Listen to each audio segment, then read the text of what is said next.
Tama po.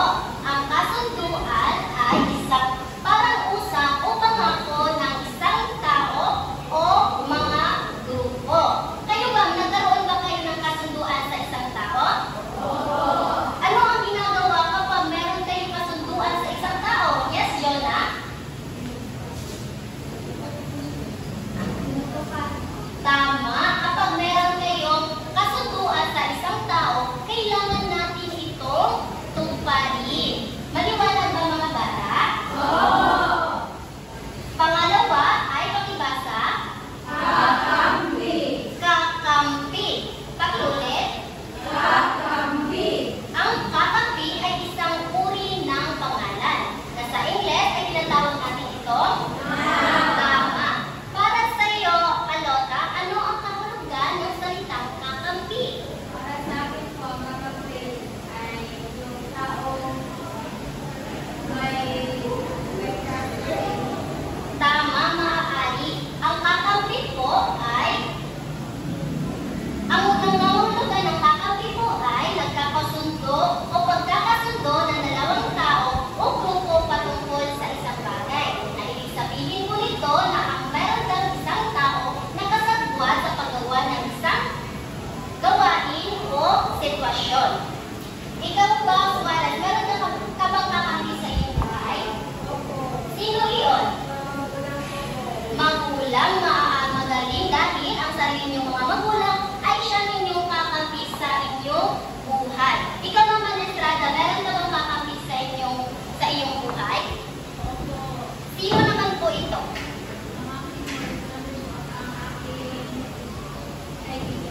Magaling. Ang ating mga kaibigan, magulang ay maaari din nating maging kakampi sa bawat sitwasyon na kung saan magiging katulong natin ito sa pagharap ng kahit naman anumang mga pagsubok na ating haharapin. Pangatlong salita ay ano nga ulit ito? Batas. Batas. Batas. Ulit. Batas. Ang salitang batas po ay isang uri ng pangalan. Na sa Ingles, tinatawag natin ito? Magaling. Para sa iyo, Estremos, ano ang kahulugan ng salitang batas? Tama po, ang batas po, ito po ay tinatawag na law sa Ingles na kung saan kinakailangan natin itong sundin. Kagaya na lang po ng ating mga alituntunin sa gilid, dahil nga po ito po ay ating mga alituntunin o ating batas, kinakailangan natin itong suparin o sundin sa ating silid-aralan upang po magkaroon po tayo ng maayos at matiwasay na pagsasama. Maliwanag po ba? Opo. Pang-apat na salita ay Militar. militar. Ang pagpasensya niyo po ang TV dahil po nagkaroon po tayo ng problema. Ang militar po ay isang uri ng pangalan. Kagaya po nito, ito po ay sa Ingles tinatawag na noun. Para sa iyo, April, ano ba ang salita o ano ba ang kahulugan ng salita militar?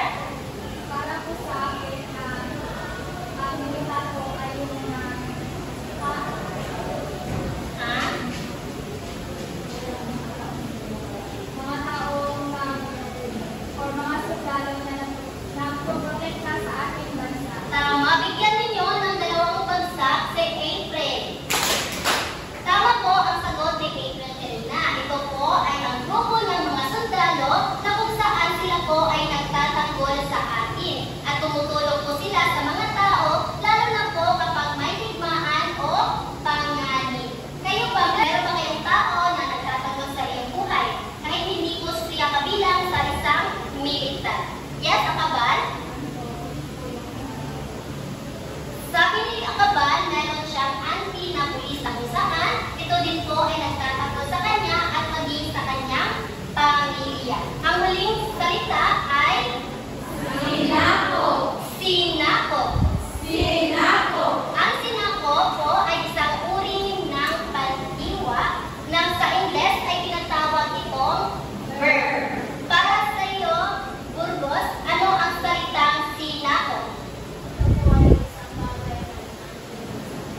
Espanyol at Amerikano na kung saan po tayo ay sinakop.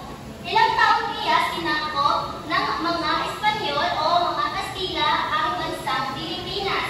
Yes, Sudaria? Loob po ng 333 years. Tama po, sa loob po ng 333 taon. Alam po natin na ganun kahaba ang pagsakop ng mga Kastila sa atin. Kaya meron tayong mga katangian na nakuha natin sa kanila. Ngayon, meron ako, bago yan, maaari ko bang malaman kung ano ang ating naging paksa noong nakarang araw? Maaari magtaas na kayo ng kamay kapag gusto niyo sumagot. Yes, Daria? Inilakay po natin noong nakarang araw ay ang paksang kolonyal mentality. Tama, pinalakay natin noong nakarang-araw ang paksang colonial mentality. Para sa iyo, Estrada, ano ang colonial mentality?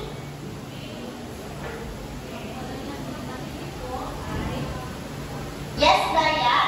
Ito po ay pag-iisip ng mga tao kung saan pinapakalaman nila ang ibang kultura o ang produkto ng ibang bansa kaysa sa sarili natin.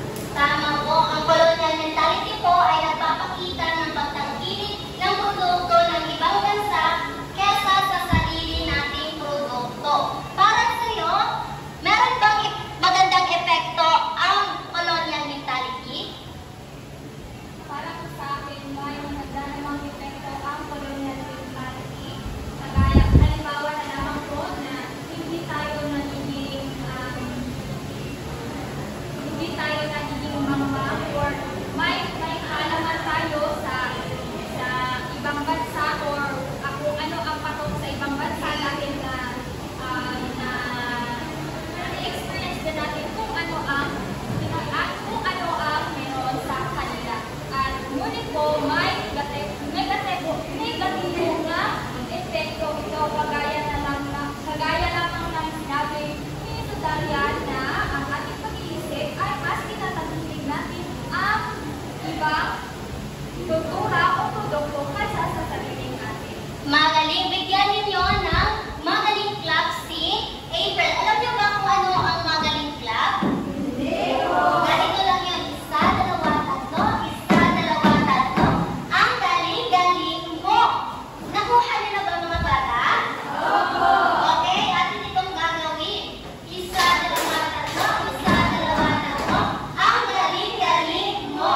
Tama po na ang colonial mentality ay nagkakaroon din po ito ng negatibo at positibo katangian na ating nakukuha dito. Kabilang na sa positibo kung saan ang ating bansa ay nakakapag-ugnay sa ibang bansa. Ngunit ang negatibo pong bahagi nito ay mas tinatangkilik natin ang produkto ng iba kaysa produkto ng ating sariling bansa. Ngayon, para po magkaroon tayo ng iba pang mga kaalaman, meron akong inihanda dito isang aktibidad na kung saan pinapamagatan natin ito, opinion ko, sagot mo. Ang dami ng gagawin ko ay babasahin at uunawain ang isang sitwasyon.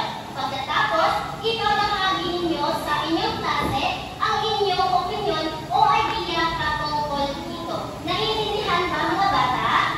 Oo! Magbigay ng dalawang bagsa kapag naiintindihan. Ngayon, ilalahad ko ang sitwasyon. Meron kang isang mayaman na kaibigan na laging nagpapautang sa inyo, ngunit kapalit naman ito ay gusto niyang sundin mo lagi ang kanyang gusto. Para sa iyo, papayag ka ba dito o hindi? Bibigyan ko lamang kayo ng 2 minuto upang pag-isipan kung ano nga ba ang inyong magiging sagot sa sitwasyong ito. Tapos na po ang oras sa inyong pag-iisip. Maaari na pong itaas ang inyong kamay upang ibahagi ang inyong mga opinyon. So Daria, meron ka bang idea patungkol sa sitwasyong ito? Ano ang iyong opinyon? Papayag ka ba o hindi? Para po sa akin, hindi po. Bakit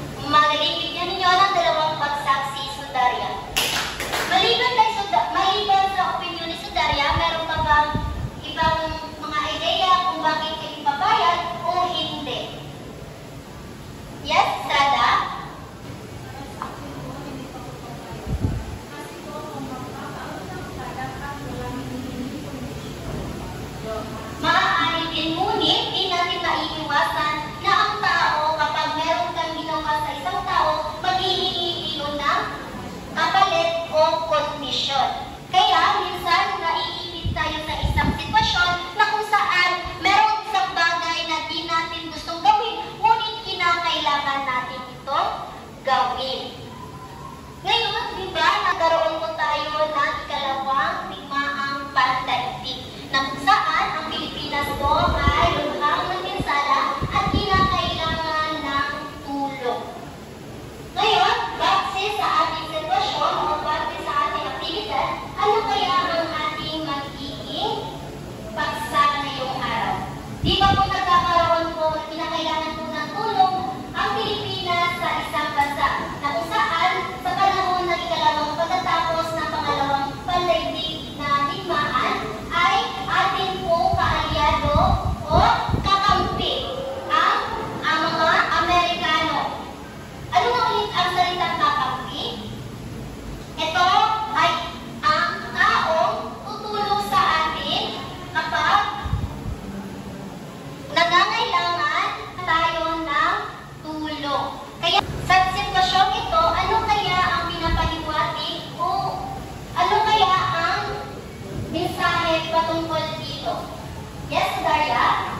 Nagkakaroon po ng hindi pagkakasuhan sa isang bagay kung saan ang isang kaibigan ay, isang mayaman na kaibigan ay siya ang nagpapautang, ngunit nagkakaroon din siya ng pinakapalit kung saan ay hindi pantay ang kanyang pagtapos sa mga tao na nakalimutan sa kanya. Tama po. Ang sitwasyon po ito ay nagpapakita ng di bantay na kasunduan.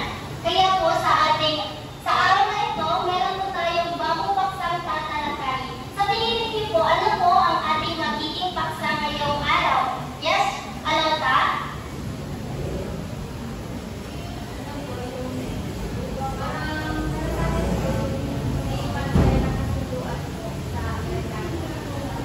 Magaling! Ang ating pong magiging paksa po ngayon dito ay patungkol po sa mga di bantay na kasunduan. Ngunit sa ano bang bansa ang mga di bantay na kasunduan? Sa anong kapagitan ng anong bansa? Yes, Vinci? Tama, sa Estados Unidos at Pilipinas. Kasi po, pagkatapos po ng ikalawang digmaang pandaigdig po, nagkaroon po ng kasunduan ang dalawang bansa. Ito po ay ang Estados Unidos at ang Pilipinas. Dahil po naghapong napinsala ang Pilipinas pagkatapos po ng digmaan. Kaya po, bago natin talakayin ang ating paksa, atin munang ilalahad ang ating layunin. Sa pamamagitan ng Canva presentation patungkol sa mga di bantay na kasunduan at nagsandal sa US, ang mga mag-aaral sa ika-6 na baitang ay inaasahang makakukuha ng 85% katumpakan. Pakibasa po ang letrang A.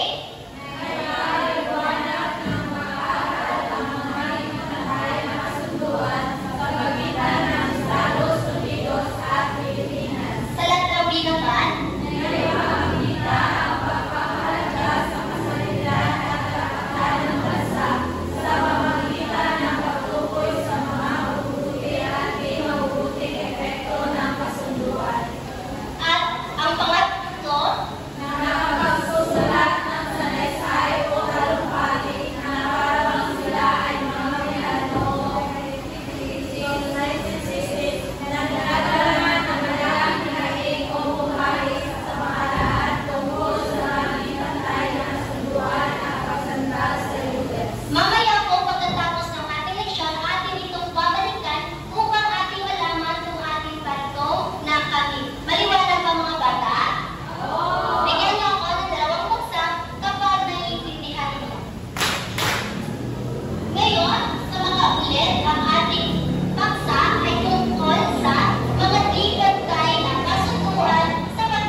rights, parity rights, policy rights,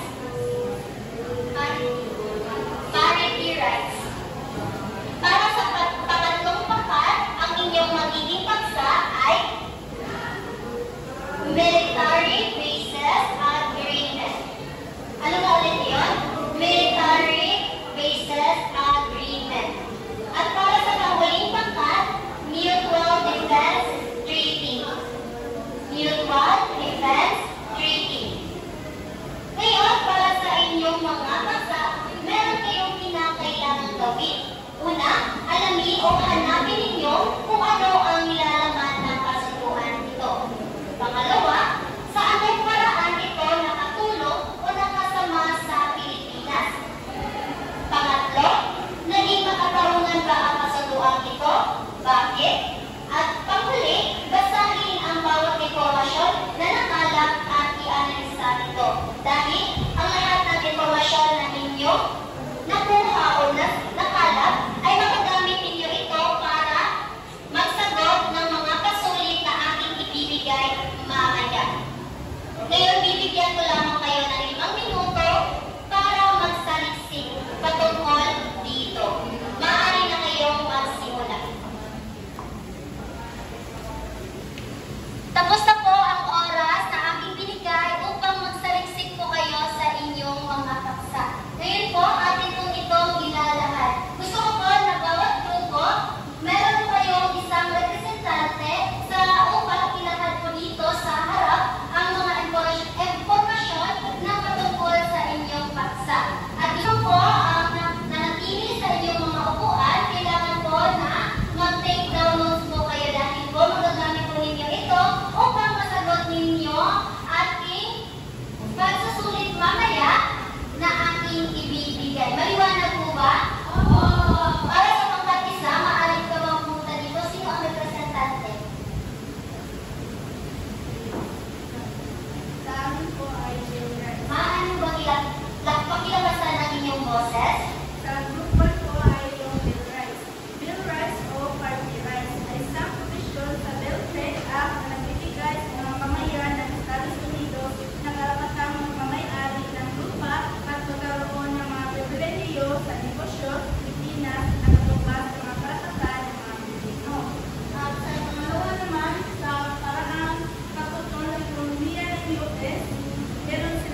majority ang mga Pilipino.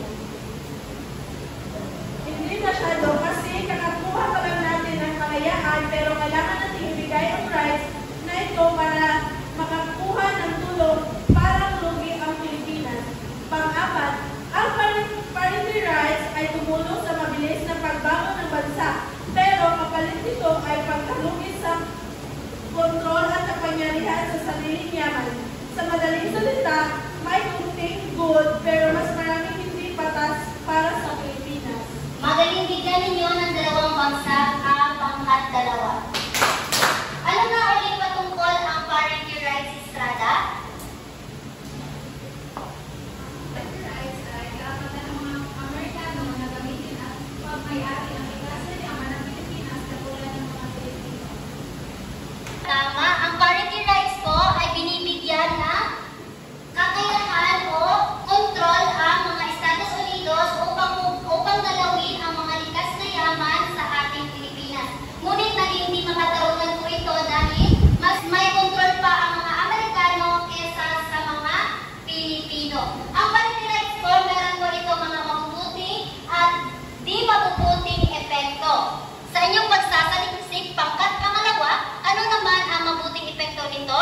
Ito ay nagdala ng pera at negosyo mula sa Estados Unidos. Tama po, ito po ay nagbigay ng pera dahil po sa unang pong kasunduan ay Beltry ang kung saan meron po malayang kalakalan sa pagitan ng Amerika at ang Pilipinas. Kaya po nagkaroon po din ng mga negosyo ang Pilipino dahil po meron na po silang kasunduan. Ang pangatlong kasunduan naman ay, ano nga ulit iyon? Pangkat 3? Maaari ka bang pumunta sa harap at ilahad ang inyong mga impormasyon na inyong nakalat. Ang ikatlo po ay ang Military Bases Agreement.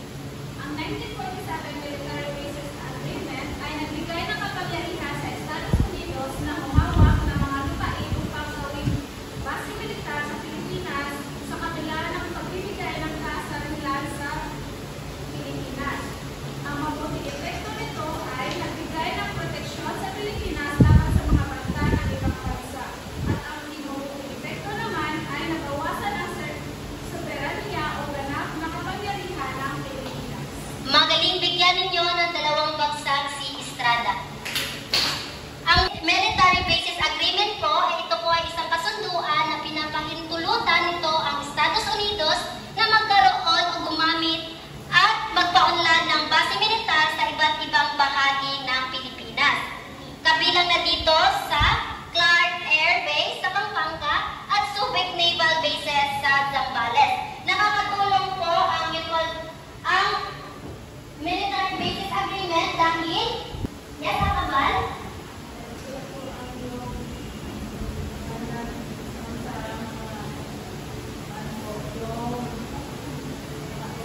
Di ba kanina sa ating talasalitaan, ang militar ang siyang taong nagpoprotekta sa atin. Base sa pangatlong kasunduan, ito po ay Military Bases Agreement na kung saan meron po mga military o mga sundalo na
ang boses ni Sodaria upang ilahad kung ano ang inyong salaysay tungkol sa mga kasunduan.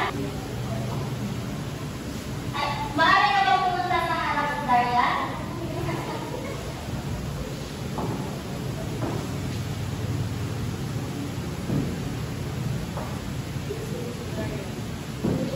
Ako ay isang mamamayan ng Pilipinas, nabubuhay sa pag-asa at pagbuhay. Ngunit, bakit tayo patuloy na biktima ng di pantay na kasunduan? Ang Welfare Act ay nagbigay ng pabor sa mga Amerikano na nagdulot ng paghihirap sa lokal na industriya. Humihingi ako sa pamahalaan na tingnan ng mga kasunduan, gumawa ng pagbabago para sa tunay na kalayaan at pagbuhay. Kami ay may karapatan sa pantay ng karapatan, trabaho, edukasyon at kalahatan. Maging representatibo ng mamamayan, hindi na dayuang interes at pati na rin sa pagunlad ng isang bansa. Bigyan ninyo ng 2 bagsak si Sodaria. Si Sodaria ay malinaw niya na ilahad ang kanyang mungkahi o hinaing patungkol sa mga di pantay na kasunduan sa pagitan ng Pilipinas at US, na kung saan sinabi niya na kinakailangan nating tingnan muling ang mga kasunduan kasi lalo na may mga parte ito na di naman pantay o mas lamang ang Amerikano kesa sa Pilipino. So Daria, meron kang 18 puntos sa inyong aktibidad. Bigyan din ako ng 3 palakpak si Sodaria. Para sa mga mag-aaral na di nakapaglahad ng kanilang mga salaysay, maaari bang ipasa ang inyong papel dahil ako na mismo ang magwawasto nito. Pakipasa ko sa harap. Magaling. Ngayon, base sa inyong mga naging aktibidad at ating mga natalakay kanina, ano ang inyong nakuhang aral o ano ang inyong natutunang aral dito? Yes? Kaya po? Natutunan ko po na mahalagang ipaglaban natin ang karapatan ng bayan at ng mamamayan dahil sa ito na paraan Magaling. Natutunan ni Quiapo ang kung paano maging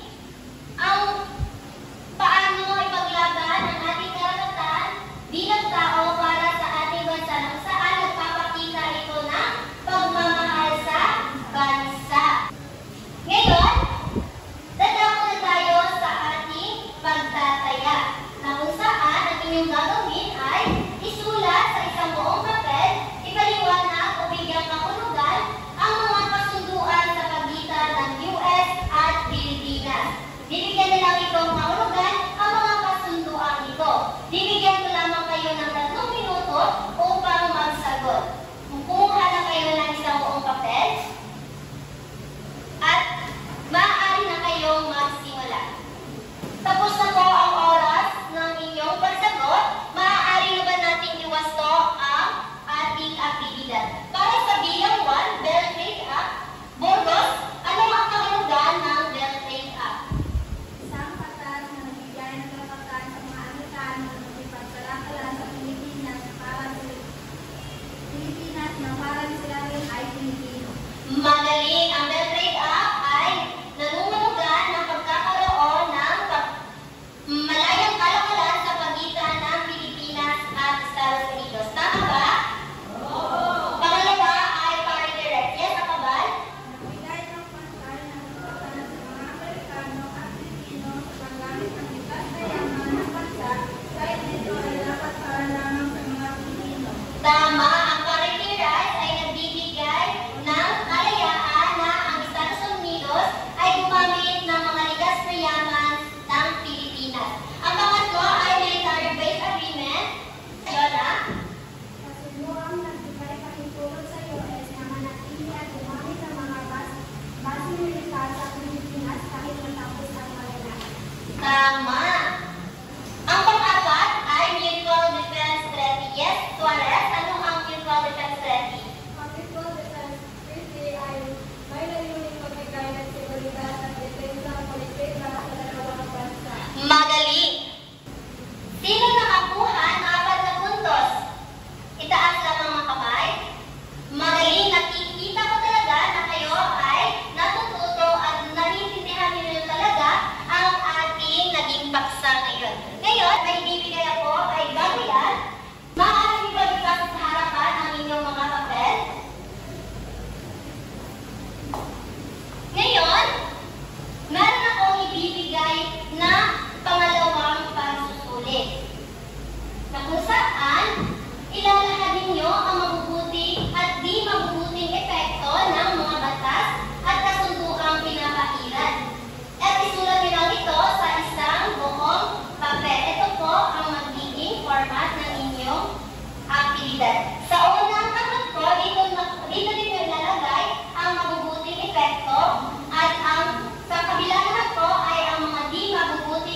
ngayong araw. Kaya ating babalikan ang ating layunin upang malaman natin kung nakamit ba natin ito. Bigyan niyo lamang ninyo ako ng dalawang bagsak kapag ating itong nakamit. At thumbs down naman kapag hindi natin ito nakamit. Maliwanag ba? Ngayon, at unang layunin na ipaliwanag ng mga mag-aaral ang mga di pantay na kasunduan sa pagitan ng Estados Unidos at Pilipinas. Nagawa ba natin? Pangalawa, maaari bang pakibasa? Naipapakita ang pagpapahalaga sa kasarinlan at karapatan ng bansa sa pamamagitan ng pagtukoy sa mga mabubuti at di mabubuting epekto ng kasunduan. Nagawa ba natin ito? Madali ang panghuli. At nakapagsusulat ng salaysay o talumpati na parang sila ay mamamayan noong 1950s o 1960s na naglalaman ng kanilang ginaing o mungkakit sa pamahalaan tungkol sa mga di pantay na kasunduan at pagsandal sa US. Nagawa ba natin ito? Magaling bigyan ninyo ng Al-Indonesia Club ang inyong mga sarili. Alam niyo ba ang Al-Indonesia Club? Hindi po. Bakit ba lang yun? Isa, dalawa, tatlo. Isa, dalawa, tatlo. Good, very good, very good. Naintindihan ba mga bata? Oo. Atin ito ang gagawin. Isa, dalawa, tatlo. Isa, dalawa, tatlo. Very good, very good, very good. Mahusay. Ngayon, para sa inyong karagdagang gawain, meron akong inihandang takdang aralin para sa inyo. Ngayon, maaari niyo bang kunin ang inyong mga kwaderno sa takdang aralin? At kopyahin ninyo ang inyong magiging takdang aralin. Ang panahon nito ay gumawa ng isang question batay sa inyong natutuhan ngayong araw patungkol sa ating naging leksyon. Ilagay ninyo ito sa isang short bond paper. Sa paggawa po ng inyong question, meron po kayong kailangan sundin na pamantayan. Para sa kanila naman, meron po itong nagkakahalaga po itong 3 puntos. Kredibilidad, meron po itong 3 puntos.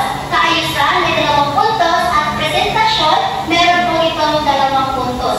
Sa kabuuan po, meron pa itong 10 puntos. Tapos na ba, mga bata? Oo. Magaling. Ngayon, maaari mag-iligpit ang inyong mga gamit at ipasok ito sa inyong mga bag. Tapos na ba? Opo.